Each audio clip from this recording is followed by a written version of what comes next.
예, 오늘 하나님의 말씀은 마가복음 14장 12절에서 21절까지 말씀입니다.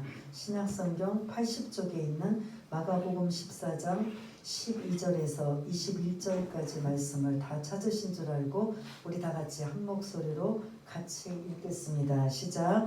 무교절의 첫날 곧 6월절 양 잡는 날에 제자들이 예수께 여짜오되 우리가 어디로 가서 선생님께서 6월절 음식을 잡수시게 준비하기를 원하시나이까 하매 예수께서 제자 중에 둘을 보내시며 이르시되 성내로 들어가라. 그리하면 물 한 동이를 가지고 가는 사람을 만나리니 그를 따라가서 어디든지 그가 들어가는 그 집 주인에게 이르되 선생님의 말씀이 내가 내 제자들과 함께 6월절 음식을 먹을 나의 객실이 어디 있느냐 하시더라 하라. 그리하면 자리를 펴고 준비한 큰 다락방을 보이리니 거기서 우리를 위하여 준비하라 하시니 제자들이 나가 성내로 들어가서 예수께서 하시던 말씀대로 만나 6월절 음식을 준비하니라. 저녁에 그 12를 데리시고 가서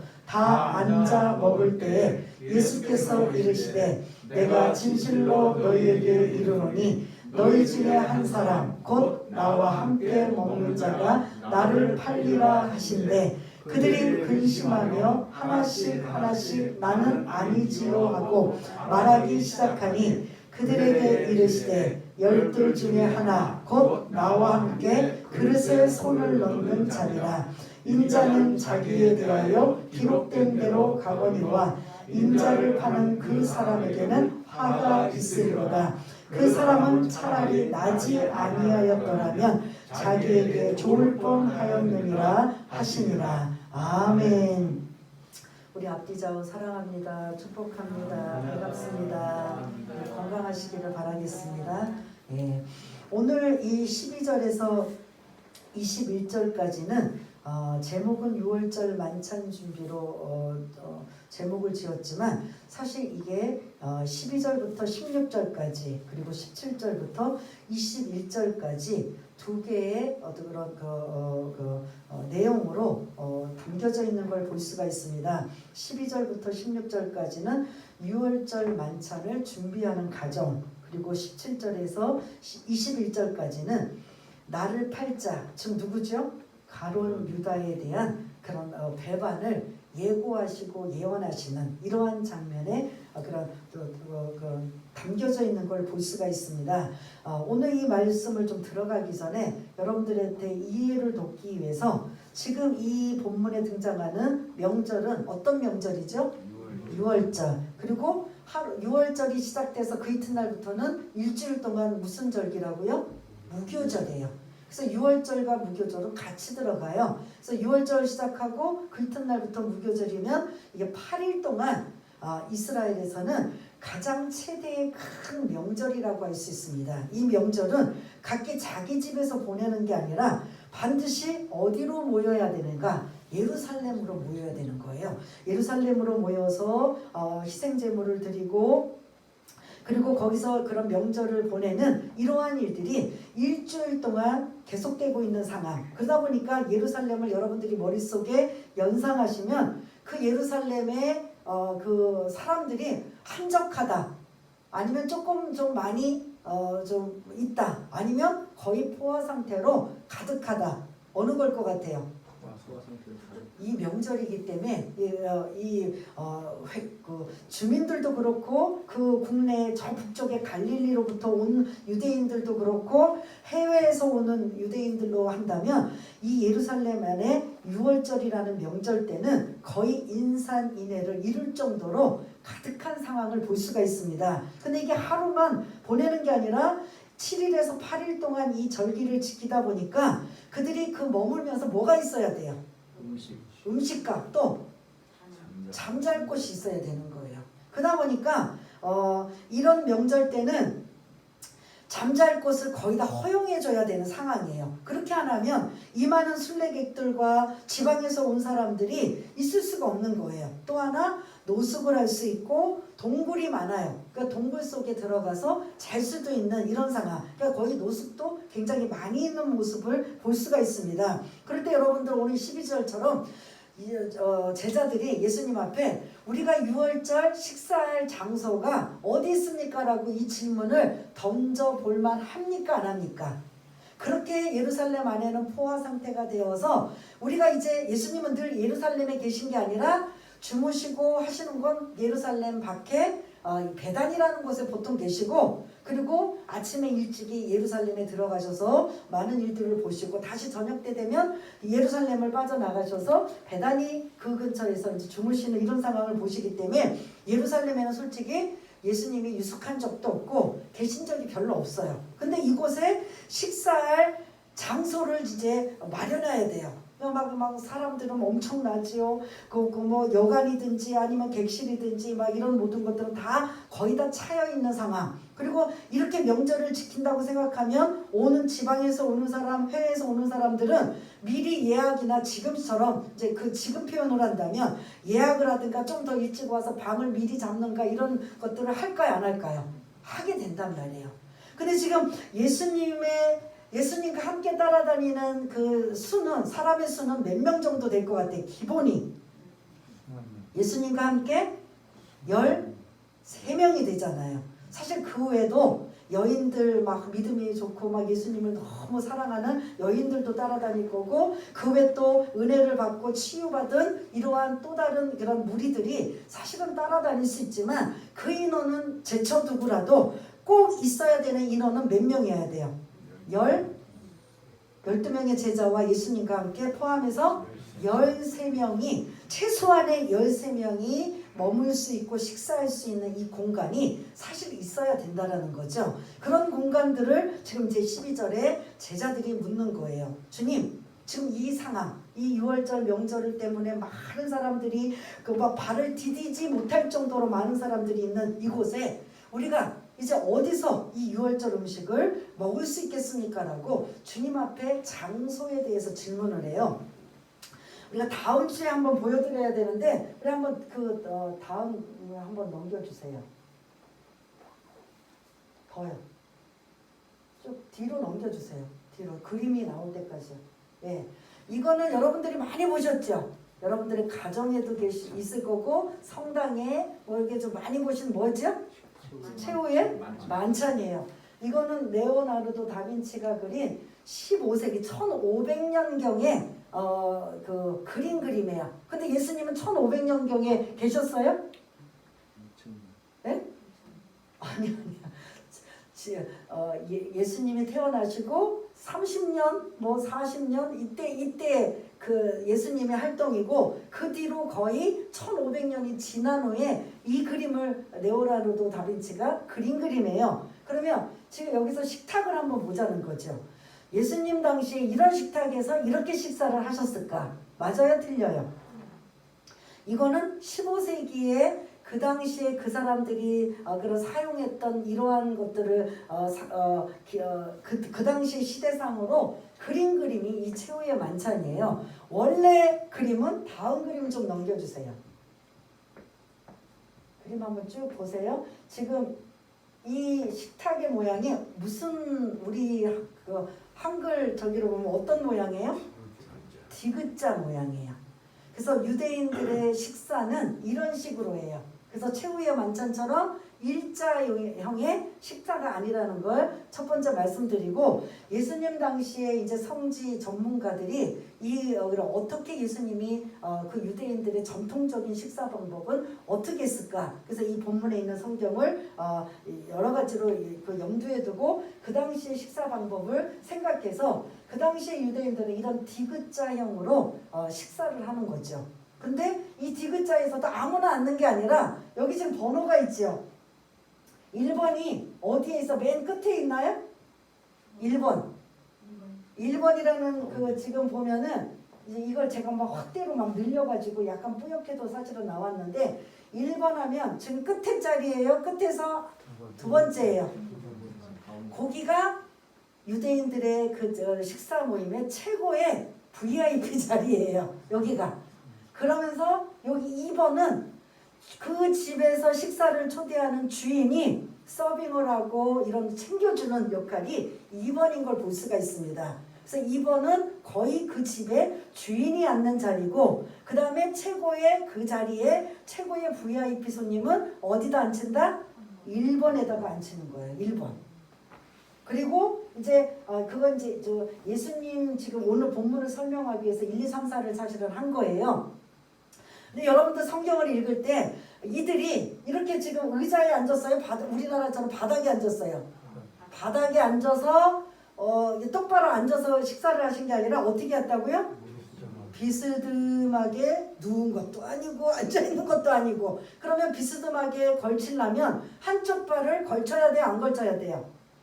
우리식으로 말하면 참 버릇없이 하는 이런 그런 식사들 볼 수가 있는데, 여러분 음식은 어떤 손으로 먹어요?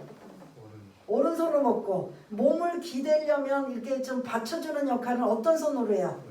왼손으로 해요. 그럼 왼손으로 약간 기대면서 오른손으로 음식을 먹으면서 이렇게 이제 식사를 하는 이런 예법인데, 그 12명의 제자 중에 어린 요한을 예수님이 참 사랑하셔서 항상 옆에다 두고 식사를 하셨어요. 그래서 이렇게 옆에 비스듬하게 예수님이 식사를 하시면 그 품에 들어온다고 할 정도로 그 요한을 사랑하셨거든요. 그러면 1번에 주인의 자리에 누가 앉았겠는가? 요한이 앉았다는 거죠. 그러니까 지금 이제 이 식사 준비에 주인은 오늘 본문의 장소를 제공해주면 이 13명이 앉아있는 이런 순서를 본다면 이게 의미가 깊어요. 예수님은 어디에 지금 이 번호에 어디에 앉아있다? 어디에 앉아 계신다? 예? 1번에 앉아 계시고, 요한은 어디에 앉았다? 주인의 자리인 2번에 앉아서 늘 그 예수님의 품에 이렇게 꼭 들어가 있는 것처럼 아니면 식사를 하고, 그러면 오늘 이제 여러분들이 잘 알고 있는 것처럼 나와 함께 손 넣는 자, 나와 함께 식사를 같이 하는데 나와 함께 손을 넣는다 그러면 멀리 떨어져 있는 사람이 손을 넣을 수 있어요? 옆에 있는 사람이 손을 넣을 수 있어요?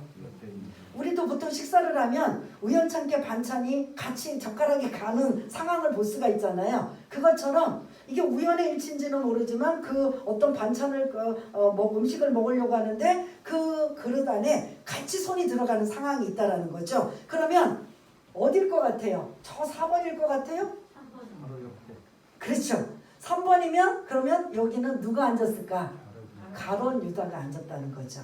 그래서 이런 배경, 유대인들의 식사 자리는 이런 디귿자형으로 식사를 하고 있고, 가장 좋은 자리, 최고의 손님의 자리에게는 1번이고, 그 다음에 보통 2번은 주인이 접대하기 위해서 앉아 있는데, 여기서 이제 예수님과 제자들이 식사할 때는 집주인은 빼고 누가 앉았다?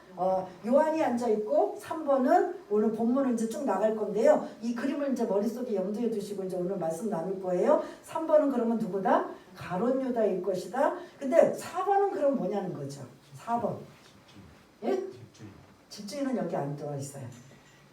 그냥 예수님과 제자들과 함께 있는 거예요. 그러면 여러분들이 요한복음을 기억하고 더듬으면은 이 내용이 자세하게 언급하고 있어요. 그럴 때 베드로가 오늘 본문에서도 나와 함께 먹는 자 중에 나를 팔 자가 너희 중에 있을 것이다 라고 할 때 나는 아니지요 막 이제 이런 것들이 쭉 나오고 있는데 서로 이제 확실히 모르니까 여기 4번에 있는 사람이 2번 요한에게 눈짓을 막 하는 거예요. 야, 좀 더 구체적으로 누군지 한번 물어봐. 이거 제가 꾸민 게 아니라 요한복음 13장에 기록되어 있는 거예요. 거기에 막 눈짓을 하니까 요한이 다시 물어봐요. 근데 누구십니까? 누구예요? 저 팔자가. 내가 떡을 떼어서 주는 자가 나를 팔자다. 이렇게 요한복음에서 구체적으로 나오는데 오늘 본문에서는 그렇게 나오지 않고 힌트가 뭐냐면 그 함께 그릇에 손을 넣는 자, 그 자가 예수를 나를 팔자다. 그러면 여러분들이 지금 제3자고 이걸 그림을 보고 이성을 찾고 내가 그 자리에 안 앉았기 때문에 딱 누구다라고 연상할 수 있어요. 예? 그런 가룟 유다라고 다른 제자들이 생각할 수 있어요, 없어요? 지금 본문에 요걸 잘 염두에 두고 이제 본문에 들어가려고 합니다. 그래서 이제 다시 본문을 좀 13절부터 12절부터 좀 펴주시길 바라겠습니다. 그래서 12절부터 16절까지는 아까 그렇게 식사하기 위해서 장소를 정해야 되는 거예요. 그래서 제자들이 6월절 어린 양 잡는 날, 6월절 양 잡는 날에 양을 잡아놓고 예수님 앞에 12절에 질문하는 거죠. 주님, 우리가 어디에서 주님과 함께 이 6월절 음식을 할 수 있겠습니까? 질문을 던져요. 근데 지금 가장 문제가 장소가 문제인 거예요. 그 장소가 딱 들어가기 전에 그러면 음식은 뭐냐? 그냥 뭐 서로 좋아하는 거 먹고 싶은 거 하는 거냐? 그게 아니에요. 기본적으로 4가지는 꼭 해야 돼요. 첫 번째는 양고기, 그 양을 잡아서 피를 뺀 다음에 그 다음에 구운 양고기가 반드시 있어야 돼요. 두 번째는 누룩을 넣지 않는 딱딱한 무슨 병? 무슨 떡? 빵? 무교병. 그게 이제 우리 식으로는 떡이라고 표현하는데 빵인 거죠, 사실은. 딱딱한 빵. 또 하나는 쓴나물. 이 6월절 명절 시기에 가장 달콤한 나물이 아닌 쓰다고 할 수 있는 막 쓴바구처럼 막 쓸 수 있는 쓴나물을 반드시 준비해야 돼요. 그 쓴나물을 또 어떻게 하냐? 소금물에 찍어 먹어요. 가뜩이나 쓴데 그 소금물에 찍어 먹는 거 애들이 먹을까요? 못 먹을까요? 딱딱한 빵도 애들이 먹을까요? 못 먹을까요? 이게 이제 상황이 안 좋은 거예요. 그리고 포도주를 준비해요. 그리고 소금물, 뭐 소스 이런 것들이 보통 음식에 절대로 빼면 안 돼요. 나머지는 뭐 그 이후에 성전이 파괴된 이후에 뭐 찐계란도 나오고 여러 가지 이제 음식들이 더 보충이 되지만 출애굽해서 이 그런 절기를 지키기 위해서 꼭 빠지면 안 되는 게 우리 약간 복습하는 셈치고 뭐가 있다? 구운 양고기, 또 누룩이 없는 딱딱한 빵, 또 쓴나물, 또 포도주. 이 4가지는 반드시 있어야 돼요. 그리고 이런 장소에 그리고 이제 식사를 하는 이러한 모습. 이제 다음 주에는 그런 성만찬하는 내용들이 이제 다음 주에 나오고 오늘은 준비하며 식사만 하는 가정들이 이제 오늘 내용을 나오고 있는데요. 이렇게 6월절 음식을 준비하기 위해서 장소를 제자들이 물어보았을 때 13절부터 15절까지 그 예수님이 말씀하시는 거예요. 그래? 장소에 대해 장소는 지금 예루살렘 너희들이 성내로 들어가라. 제자 2명에게 지금 당부를 해요. 그 제자 2명도 다른 복음서에 보면 베드로와 요한을 가리키고 있는 걸 볼 수가 있습니다. 베드로야 요한이랑 같이 성내로 들어가서 그 성내로 들어가면 그 많은 사람들 중에 어떤 한 사람을 찾아야 되는데 힌트가 13절에 뭐라고 나와요? 물 한 동이를 가지고 가는 사람. 그 사이에 그 많은 사람들 중에 물 가지고 가는 사람들이 많이 있을까요? 없을까요? 어떤 사람인 줄 알고 그 사람을 지금 말씀하시냐면 물동이를 대체적으로 가지고 다니는 사람은 누구다? 여자예요. 남자는 주로 가죽 부대에다가 물을 담아서 어깨에 매든지 이제 좀 이렇게 다르게 하는데 남자가 유독 여자처럼 물동이를 가지고 가지고 간다. 이게 눈에 띌까요? 안 띌까요? 띌 수밖에 없어요. 그 사람을 따라가라. 그러면 그 사람이 이제 도착하는 집에 집주인에게 가서 우리 선생님이 6월절 이 음식을 준비하고 식사하실 그러한 객실이 어디 있느냐라고 물어보면 그 집주인이 말해줄 것이다. 그래서 그게 쭉 내용이 14절 15절에 보니까 그렇게 질문을 14절에 집주인에게 합니다. 그 집주인이 기다렸다는 듯이 자리를 펴고 15절에 그 준비한 뭐를 보여줘요? 15절 큰 다락방. 작은 다락방은 이 13명과 그 외 사람들이 들어갈 수가 없는 거예요. 기본이 13명이고 사실은 주변에 많은 사람들도 사실 있는 거예요. 근데 이제 우선 13명이 가장 중요하기 때문에 이렇게 준비한 큰 다락방. 이건 사실은 누가 예비해 놓으신 거예요? 예수님께서 다 철저하게 준비해 놓고 계시는 걸 볼 수가 있습니다. 이렇게 6월절 음식을 준비할 수 있도록 장소와 이 모든 것들을 지금 누가 지금 하고 있냐면 제자들이 지금 준비하고 있습니다. 장소는 예수님이 준비해 놓으셔요. 그리고 나머지 아까 제가 말씀드린 몇 가지?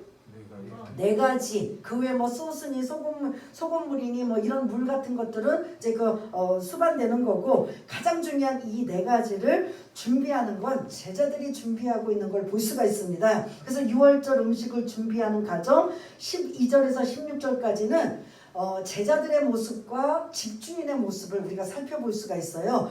그러나 그 많은 사람들 중에 그 물 한 동이를 가지고 가는 사람을 만날 거니 그 사람을 따라가라고 했을 때 여러분들 같으면 아멘, 예, 그러겠습니다라고 할 겁니까? 아니면 아니 사람들이 이 많은 사람들 중에 물동이 이고 가는 사람들이 한두 명도 아닐 것이고 그 중에 어떤 사람인 줄 알겠습니까? 옷이라도 뭐 얼굴 색깔이든지 아니면 무슨 표시가 좀 되는 것 좀 알려주셔야 되지 않겠습니다라고 이렇게 묻지도 따지지도 않고 네 알겠습니다라고 성 안에 들어가서 살펴보니 마침 예수님이 말씀하신 여자가 물동이를 이고 가는 것처럼 남자가 그렇게 하는 사람이 딱 눈에 띈 거죠.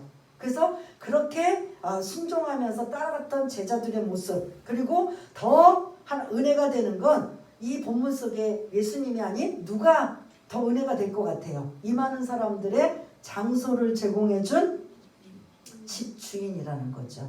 이 집주인이 이런 많은 사람들이 들어와서 이런 객실, 이게 여관은 아니에요. 자기 집에 그런 집이 아마 부자인 것 같아요. 큰 다락방이 있을 정도니까 그 방을 빌려줄 정도면 음식 뭐 그릇이며 지저분한 거며 사람들이 오고 가며 이런저런 했다 보면 이 사람 이거 빌려주는 게 사실 쉬운 일이 아닌데 주님이 허락하시고 요구하시니까 그거를 아무 그런 불평 없이 내어주고 그런 헌신했던 이 집주인의 모습을 여러분들이 한번 생각해 보셔야 된다는 거죠. 그런 말씀으로 12절부터 16절까지 말씀이었다면 이제 그렇게 장소와 음식을 다 준비하고 17절부터 21절까지는 아주 의미심장한 말씀을 예수님이 하시는 거예요. 사실 누구 이야기예요? 가룟 유다 이야기예요. 이제 식사를 그 장소에서 식사를 18절 다 앉아 먹을 때 어떻게 앉아 있는지 아까 보셨죠? 디귿자형의 식탁의 모양에 네 가지의 중요한 음식을 빠뜨리지 않고 지금 약간 비스듬하게 이게 식사를 하고 있는 이 모습 속에 18절 예수님께서 아주 의미심장한 말씀을 하셔요. 내가 진실로 너희에게 이르노니 너희 중에 한 사람 곧 나와 함께 먹는 자가 나를 팔리라. 여러분들 예수님이 이 말씀하실 때 어떤 마음이셨을 것 같아요? 이제 하루만 지나면 잡혀가시고 죽으셔요. 하루 전날이에요. 죽으시기 하루 전날 이 말씀을 하시는데 다른 사람도 아니고 3년 반 동안 제자훈련 받고 함께 동고동락하고 함께 밥 먹고 이 유대인들은 아무나 밥 안 먹어요. 꼭 아주 가깝고 친밀하고 이러한 관계에만 식사를 하는데 이렇게 했던 어떤 자가 나를 팔 거라는 이 말씀을 예수님 스스로 하실 때 예수님 자신의 마음이 어떠실 것 같아요? 다른 사람도 아니고 내 옆에 가장 가까운 자가 나를 배신하고 배반하여서 나를 팔 것이다라는 의미심장한 말씀. 그렇다면 예수님은 가룟 유다의 모든 상황을 꿰뚫고 알고 계셔요? 모르고 계셔요? 알고 계시는 거예요. 그래서 이제 슬쩍슬쩍 얘기를 하고 계시는 걸 볼 수가 있습니다. 그때 그 이야기를 들은 아까 그 식사 중에 있던 제자들이 이야기를 딱 듣고 나서 19절에 보니까 근심하면서 다 한마디씩 해요. 뭐라고 하죠? 아니지요. 여러분들 이 나는 아니지요 라는 말이 정말 정직해서 말할까요? 아니면 후자 캥겨서 말할까요? 예? 왜 캥길까요? 제자들은 지금 예수님을 따라다니면서 늘 뭐만 바라고 있어요? 자리 싸움하고 있고 예수님이 한 자리만 하기만 하면 왕이 되시기만 하면 어떻게든 가장 좋은 자리를 차지할 것이다. 어떻게 됐든 예수님을 따르면서 제자들의 마음속에는 동상이몽과 같이 예수님의 생각과 똑같은 생각이 아니라 제자들은 예수님은 죽으러 가시는 길이라면 제자들은 성공의 길로 사실은 세상의 길로 가는 거예요. 그러다 보니까 마치 뜨끔뜨끔하는 거예요. 그러니까 제자들이 다 한마디씩 주님 저는 아니지요. 나는 아니지요. 이 한마디씩 한다는 자체는 자기 마음속에 찔리고 캥기고 뭔가 불편한 마음이 있기 때문에 확인하는 것 같은 마음으로 주님 저는 아니지요. 다 한마디씩 하는 거예요. 근데 여기서는 안 나오지만 요한복음에서 보면은 누구도 이 소리를 했다?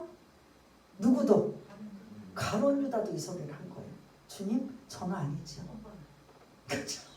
주님이 보시기에 얼마나 뻔뻔해. 이제 하루 뒤에 이미 우리가 지난주에도 그가 팔 것임을 예고했잖아요. 근데 그거를 주님이 깨뜨려 보시고 가룟 유다에게 어떻게 보면 기회를 주신 거죠. 야, 내가 생각하고 내가 어떤 행동을 할 것이고 내가 내가 주님을 따라다녔는데 내가 원하는 대로 되지 않으니까 나는 이제 그 주님을 은삼십에 팔아버릴 거라는 이 모든 걸 주님이 다 알고 계셔서 행동에 처하기 전에 미리 지금 어떻게 보면 회개할 기회를 주고 있는 걸 볼 수가 있습니다. 그런데도 요한복음에 같은 경우에 주님 저는 아니지요.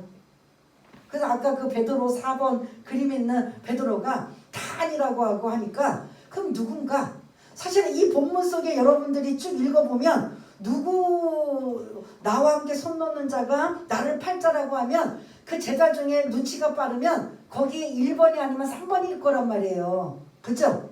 아까 그 그림 속에 그림 다시 한번 보여줘 보세요. 1번 아니면 3번일 거란 말이에요. 그러면 제자들이 아니지요 라고 하면서 사실은 누구에게 더 초점을 갈 것 같아요. 1번 아니면 3번일 수가 있는 거예요. 근데 거기다가 또 나와 함께 그릇에 손 놓는 자가 나를 팔자라고 한다면 조금 유심히 다른 제자들이 본다면 누가 1번일지 3번일지 나올까요? 안 나올까요? 나오는 거예요. 근데 이 마가복음에서는 이런 식으로만 살짝 나왔지만 요한복음에서는 내가 직접 떡을 찍어서 주는 자가 나를 팔자다. 이러면은 더 정확하잖아요. 누군지 알 수 있을까요? 없을까요? 그런데도 제자들은 다 캥기고 옛날에 그 여태까지 자기들의 욕심과 그 주님을 향한 생각들이 그런 다른 생각, 주님을 십자가를 지시는 생각이지만 제자들은 전혀 그렇지 못한 생각으로 가득 차다 보니까 이렇게 자세하게 누굴 거라는 힌트를 줌에도 불구하고 그가 누군지 관심이 없고 다 자기 자신만 그렇잖아요. 뭔가 자기가 캥기고 뭐하면 다른 소리 들린다 안 들린다? 안 들려요. 이렇게 힌트를 주고 누군지 가르쳐주고 함에도 불구하고 제자들은 이걸 전혀 눈치를 못 채는 거예요. 왜 못 챘을까요? 이들이 정말 순전한 마음으로 주님을 따르고 주님이 원하시는 대로 가고 그래서 어떤 상황이라도 흔들리고 요동하지 않았다면 이때 누구였는지를 힌트를 아마 알고 있었을 거예요. 그런데 다들 나는 아니지요 라는 이 말 속에 다들 캥기고 어떻게 보면 뭔가 찔림을 받는 거 그리고 혹시 주님이 내 생각을 알고 계실까? 다들 자기만을 생각하고 있기 때문에 그 다음에 이렇게 설명하는 부분까지도 그들은 캐치하고 있지 못하는 이런 상황이 오늘 본문을 볼 수가 있고 제자들이 그래서 예수님을 팔 자는 딱 누구다라고 가룟 유다라고 제자들이 사실은 아직 모르고 있는 상황이에요. 요한복음은 엄청나게 자세하게 했음에도 불구하고 그리고 오늘 본문에도 이렇게 20절에 나와 함께 그릇에 손을 넣는 자 그럼 어떤 그릇일까? 요한복음에서는 빵을 찍어서 주는 자 여기는 쓴 나무를 먹기 위해서 들어갔다가 같이 손이 이제 들어간 상황 이런 본다면 사실은 그럼 누굴까라고 제자들이 좀 염두에 둔다면 가룟 유다라는 걸 충분히 눈치챌 수 있는 상황. 근데 그거는 둘째치고 가룟 유다 자신이 어떤 상황이어야 돼요? 이 상황이 되면 이미 예수님을 팔기로 작정했어요. 이제 예수님을 떠나기로 작정했어요. 배반하기로 작정했어요. 그렇지만 실제로 아직 어떤 행동을 취하지 않았기 때문에 예수님이 이렇게 말하셨다면 그때 찔림을 받아서 뉘우치고 돌이킬 기회가 있을까요? 없을까요? 그런데 그럼에도 불구하고 요한복음 같은 경우에는 나는 아니지요 라고 하면서 그 빵을 받아서 먹으면서까지도 이 식사 자리 이후에는 어디를 향해서 가고 있다? 대제사장을 향해 예수님을 팔려고 가고 있다라는 거죠. 그래서 이 17절부터 21절까지 그 가룟 유다를 암시하고 있는 이 말씀 속에 다른 제자들은 자기들이 캥기고 좀 불편하고 자기네들이 이런 생각을 그런 욕심을 가졌던 생각들이 막 찔림을 받아서 본인들은 눈치를 못했지만 누구만은 이 눈치를 챌 수 있다? 가룟 유다는 챌 수가 있고, 가룟 유다에게 주님께서 꿰뚫어 보시고 기회를 주셨다면 가룟 유다는 여기서 납작 엎드려야였어야죠. 다윗이 위대했던 게 그렇잖아요. 엄청난 큰 죄를 지었지만 나단 선지자의 그런 하나님의 음성을 말씀 책망을 듣고 어떻게 해요? 곧바로 엎드려서 회개했던 모습을 본다면 가룟 유다가 살 수 있는 길은 아무리 큰 죄, 죽을 죄를 지었어도 주님 앞에서 뭐 하기만 하면 회개하고 용서하기만 하면 구제할 수 있는 상황인데, 가룟 유다는 결국 대제사장을 찾아가서 은삼십에 예수님을 팔아버리고, 그리고 그 제사장들 그 종교 지도자들을 이끌고 예수님이 계신 곳까지 와서 알려주고 넘겨주는 이런 역할. 그리고 그가 그 은삼십 갖고 밭을 샀다고 그랬는데 잘 먹고 잘 살았어요? 가룟 유다가 뭐 했어요? 결국은 죽음, 자살로 자결하게 돼버리는 이런 상황을 볼 수가 있습니다. 그래서 오늘 이제 다음 주에는 정말 중요한 마지막 만찬, 성만찬인 22절의 이후에 있는 말씀을 우리가 나누지만, 오늘은 6월절 음식을 준비하며 그리고 가룟 유다가 예수님을 배반하고 팔자라는 걸 암시해주고 있는 이런 상황. 그래서 오직하면 가룟 유다를 향해 21절, 우리 한번 21절 한 절만 읽어보겠습니다. 시작. 인자는 자기에 대하여 기록된 대로 가거니와 인자는 파는 그 사람에게는 화가 있으리라. 그 사람은 차라리 나지 아니하였더라면 자기에게 좋을 뻔하였느니라 하시니라. 아멘. 누구를 향해 말하는 거예요? 가룟 유다인 거죠. 이렇게 알려주고 꿰뚫어보고 기회를 주었지만 그는 아니라는 거죠.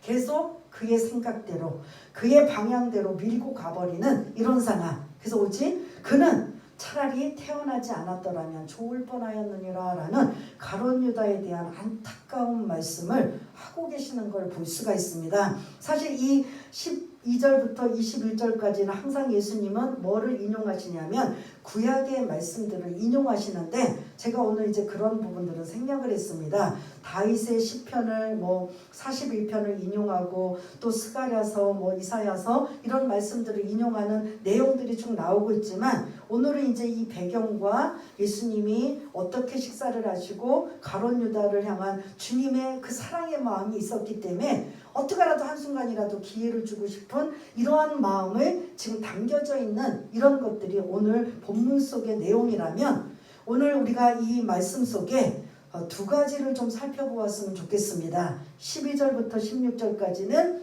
누구를 여러분들이 묵상을 해야 되시냐면 집주인을 묵상을 좀 하셔야 되는 거죠. 우리가 주님의 제자로 이제 십자가의 뒤를 따라가는, 그래서 십자가를 바라보며 여러 가지 이 땅에 살아가는 동안 힘들고 어려울 때 십자가는 정말 지기가 쉽지 않지만 최소한 이 집주인과 같은 역할은 우리가 하나님의 자녀라면 해야 되지 않을까. 귀찮다고 손해본다고 그리고 여러 가지 불이익이 있다고 이 객실을 제공하지 않는 게 아니라 때로는 좀 희생이 되고 조금 손해를 보고 좀 그런 여러 가지 그런 불편함이 있다 할지라도 내어주고 그런 섬길 수 있는 이 헌신이, 집주인의 헌신이 우리에게 필요하다라는 거죠. 그래서 이러한 마치 우리 지난주에는 어떤 여인의 헌신이 대단했죠? 옥합을 깨뜨린. 저 아까 그 그림 중에 예수님이 1번에 앉아 계셨잖아요. 그러면 여인이 뒤로 와서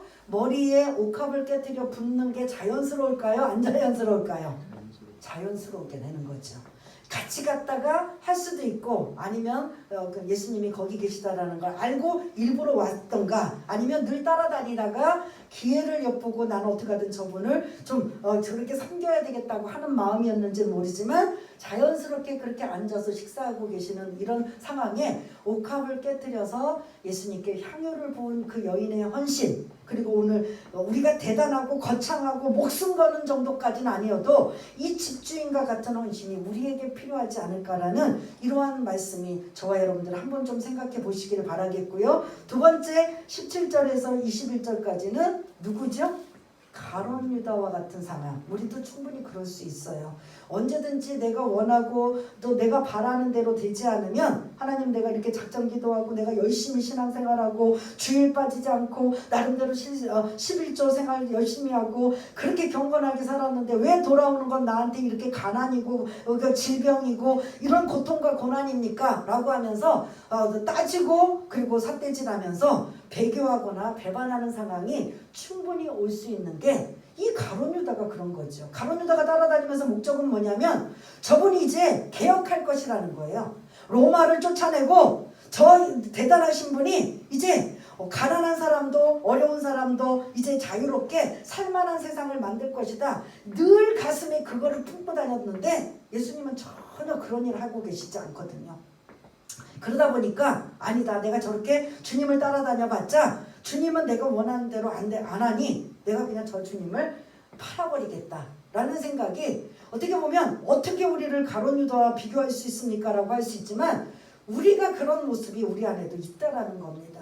그래서 늘 어떻게 해요? 성령님께서 깨닫게 하시고 조명하게 하시고 은혜를 주시면 곧바로 우리는 뭐 한다? 납작 엎드려서 회개하고 용서를 구하고. 그래서 그게 이제 우리 다음 주에 베드로가 나올 건데요. 베드로가 절대로 나는 주님을 버리지 않겠습니다, 배반하지 않겠습니다라고 호언장담했지만 어떻게 해요? 연약하기 때문에 부인하고 배반하게 되는 이런 상황이지만 그는 어떻게 돼요? 가룟 유다와 다른 삶이잖아요. 회개하고 용서를 구하고 위대하게 하나님의 사도로 쓰임받게 되는 베드로의 모습 있는 것처럼 우리 안에 가룟 유다의 근성이 우리에게도 있다라는 거예요. 그래서 늘 보상과 대가를 바라고 조건부예요. 하나님, 나 이렇게 했으니까 이렇게 해주시고, 나 이렇게 내가 몇십 년을 신앙생활했고, 내가 이렇게 정말 이 좋은 5월달 코로나 때문에 나가지는 못하지만 좋은 계절에 꽃 구경하고 놀러 다니고 좋은 계절에 내가 주일날 이렇게 교회 와서 시간을 보내고 하루를 다 보내면서 내가 이렇게 예배를 드리고 신앙생활했는데 나한테 돌아오는 건 뭡니까? 나는 왜 우리에게 이렇게 힘들고 어려운 일만 생깁니까? 라고 따져든다면 이것도 어떻게 보면 가룟 유다의 이러한 본성과 근성이 우리 안에도 있다라는 거죠. 좀 더 깊이, 좀 더 가장 큰 원천적인 감사는 구원의 감사인 거예요. 구원의 감사, 하나님이 나를 위해서 십자가에 죽으신 주님이 우리에게 어떤 것도 바라지 아니하시고 희생하시고 헌신하시면서 우리를 위해 구원하신 그 하나님의 사랑, 그거 하나로만 감사하시고, 때로는 여러분들이 당장 살아가실 때 힘들고 어려운 부분들이 있을 때 그 모습 그대로 하나님 앞에 엎드리시면서 도움을 요청하시고, 그리고 여러분 안에 평안이 임하시고, 그리고 문제가 하나하나 풀려지는 역사도 함께 일어나는 저와 여러분 되시길 바라겠습니다. 그래서 항상 우리 안에는 좋을 때 신앙생활하는 거하고 정말 코너에 몰려서 막 절박한 상황 속에서 신앙생활할 때의 모습은 우리는 완전히 달라져요. 편안하게 신앙생활할 때는 난 절대로 주님 변하지 않을 거, 버리지 않을 거야. 난 주님 떠나지 않을 거야. 난 주님한테 절대 이렇게도 안 할 거야. 근데 완전히 코너로 몰려가고 절박한 상황에 정말 이제는 캄캄한 이런 상황 속에 모였을 때 그때 그 사람의 신앙이 어떤 신앙으로 버티고 있는가, 그게 진짜 신앙인 거죠. 그래서 내 안에 가룟 유다의 근성과 같은 생각 같은 욕심과 같은 부분이 있다면 성령님 완전히 빼어주시고, 그리고 혹여 그런 마음이 있을지라도 이렇게 힌트를 주실 때 언제라도 회개할 수 있는 이런 기회를 주신다라는 게 얼마나 귀하고 감사해요. 엎드려 기도하시고 또 도움을 받으셔서 지금은 힘들지만, 지금은 어렵지만 반드시 이 모습 이대로가 아니라 하나님이 나를 위해 붙들어서 쓰실 것이고 사용하실 것이고 인도하실 거리라는 이 믿음이 저와 여러분들에게 지금 이 어려운 시기에 필요한 줄 믿습니다. 지금 저와 여러분들에게 믿음이에요. 믿음을 가지시고 흔들리거나 요동하지 마시고 오직 그 예수의 이름으로 그런 예수를 붙잡고 저러나 오러나 치우치지 말고 승리하고 또 승리할 수 있는, 그래서 지금은 죽을 만큼 힘들고 죽을 만큼 고통스럽지만 이후에 그게 간증거리가 돼서 하나님의 영광을 더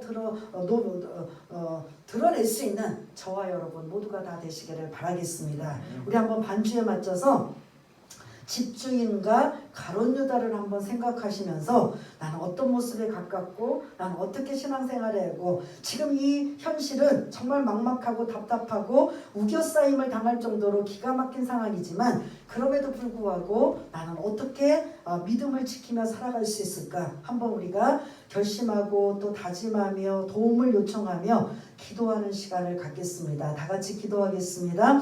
하나님 아버지 은혜를 감사합니다. 예수님의 입장에서 생각해 본다면 예수님은 하루만 지나면 말도 안 되는 기가 막힌 일들을 당하시며 십자가에서 죽으십니다. 근데 그 전에 오늘 본문에는 가장 사랑했던 제자 중에 하나가 예수님을 배반하고 예수님을 배신하고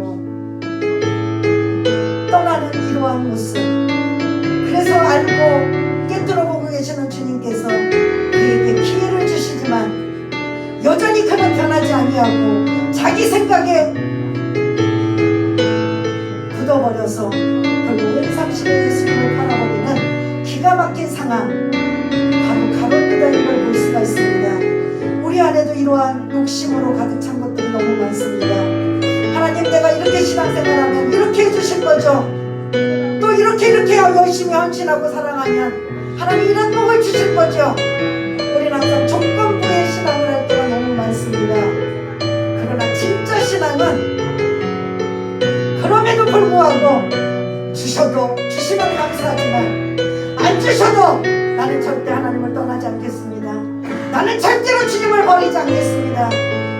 그 사람이 너무 귀하고 감사해서 오히려 옥합을 깨뜨려 자기 전 재산 평생 모은 앞으로 살 노후의 모든 것까지도 주님 앞에 부어버리는 그 여인과 같은 헌신이 도전받게 하여 주옵소서. 이 집주인과 같은 많은 사람들이 자기 집에 아버지 하나님 찾아와서 아버지 하나님 자리를 제공해주고 희생하며 섬기며 그 불편을 감수하며 아버지 하나님 나누는 생활을 집주인의 아버지 헌신을 담기를 원합니다. 묻지도 따지지도 않고 우리를 사랑하셨던 주님, 우리도 그 믿음 그 아버지 은혜와 사랑을 본받아 살아갈 수 있는 우리 모두가 될 수 있도록 주님 도와주시옵소서.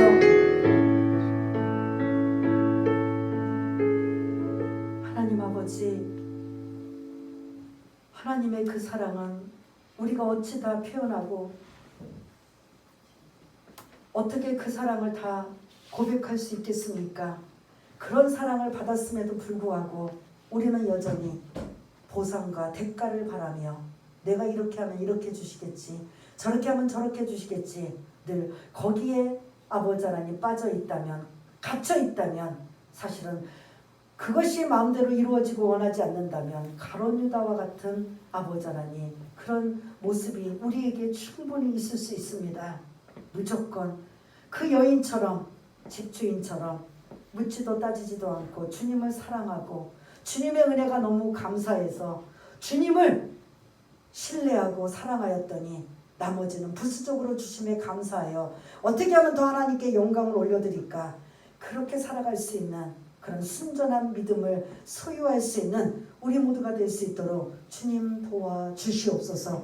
모든 것 감사드리오며 사랑이 많으신 우리 주 예수 그리스도 이름으로 기도드리옵나이다. 아멘.